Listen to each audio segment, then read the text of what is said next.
Bonjour chers amis, donc je suis en train de lire vos commentaires. Alors c'est vrai que je passe pas assez de temps sur ma chaîne YouTube, pardon, parce que je passe le plus clair de mon temps en rendez-vous, en psychothérapie avec les patients.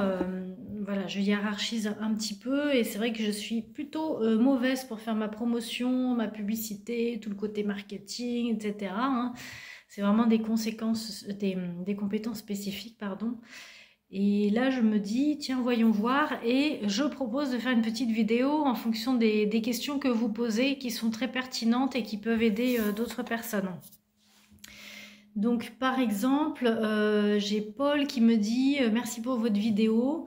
Pensez-vous que l'EMDR peut être supérieur à la TCC pour une phobie sociale? Entre parenthèses, s'il y a un ensemble de petits traumas, mais qu'aucun n'est à lui seul suffisamment important pour justifier la phobie. Donc c'est une excellente question. Donc les approches sont complémentaires. Les TCC, donc, qui sont des thérapies cognitivo-comportementales, vont plutôt vous aider, on va dire, dans deux domaines. Au niveau des expositions comportementales pour un peu se familiariser, se frotter aux situations et permettre la désensibilisation. Excusez-moi, j'ai un épi. La désensibilisation de l'émotion négative, donc de la peur. Donc c'est une phobie sociale, et bien ça va être des expositions progressives et répétées de situations phobales et phobiques qui est une situation sociale qui génère la phobie. Donc ça peut être plusieurs types de situations différentes. Donc on cible avec la personne et on va s'exposer de façon répétée. Alors ça peut être s'exposer en imagination, s'exposer en situation réelle et on peut coupler aussi avec des techniques de relaxation pour permettre de s'exposer. On peut aussi éventuellement, si c'est trop perturbant, prendre un traitement. Voilà, c'est des choses qui sont préconisées en TCC. Et donc je vous parlais de deux cases, en fait la case du comportement, les expositions progressives, et la case des cognitions, c'est-à-dire des pensées, où on va aider la personne à faire de la restructuration cognitive, c'est-à-dire à disqualifier un petit peu les pensées qui sont à l'origine des émotions négatives, à l'origine de la peur. Par exemple, les gens vont me rejeter, ou ils vont me juger, ou ils vont rire de moi, ils vont me trouver bête, ils vont me trouver inadaptée, ils vont trouver que je sens mauvais. Donc, ça peut être beaucoup de pensées qui sont certainement en lien avec une histoire que j'ai eue, hein, peut-être des expositions un peu traumatiques, même si la personne, Paul, parle d'eux, il y a un ensemble de petits traumas, mais aucun pour lui suffisant pour expliquer, pour justifier la phobie. Alors, du coup, là, je vous renvoie un petit peu en EMDR, puisque le EMDR, effectivement, travaille sur les traumas. C'est une thérapie qui est reconnue pour permettre de désensibiliser les traumas. Alors, qu'est-ce qu'on appelle trauma en EMDR? Donc, il y a des petits T, des grands T, des petits traumas dont parle Paul, petits traumas cumulatifs, ou des grands T. Alors, ça peut être des gros accidents ou des événements importants. Ça peut être un trauma simple isolé.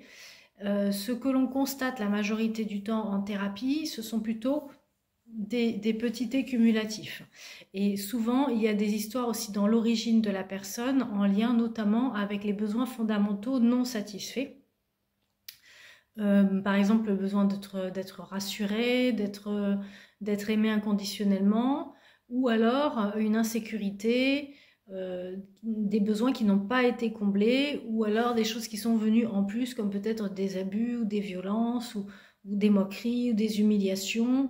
Voilà. Donc, il ne faut pas penser que, comment dire, les petits traumas sont anodins et n'ont pas de conséquences, puisqu'en fait, la façon dont le cerveau traite les données, quand il y a des traumas, il a tendance à dissocier, en fait, à reléguer un petit peu dans une partie que j'appelle un petit peu classée secret défense, puisque nous devons gérer notre quotidien et notre présent. Donc, en fait, le cerveau, il va vivre des choses peut-être pas très bien, mais il ne va pas s'effondrer à chaque fois. Sauf qu'il va y avoir une accumulation et la majorité du temps qui n'est pas consciente, qui n'est pas repérée. La phobie va arriver à un moment donné où on va dire le cerveau, le système ne peut plus gérer. C'est-à-dire c'est devenu trop et là il va falloir que ça s'exprime, que ça se purge d'une façon ou d'une autre. Ça peut être sous des formes d'attaques de panique, ça peut être une phobie qui se déclare, voilà, ça peut être différentes choses. Donc parfois derrière, il y a ce canal d'information dysfonctionnel avec ces petits T cumulatifs à réparer en EMDR, et ça permet vraiment beaucoup de calmer le jeu, d'apaiser, voire parfois de résoudre complètement la phobie sociale.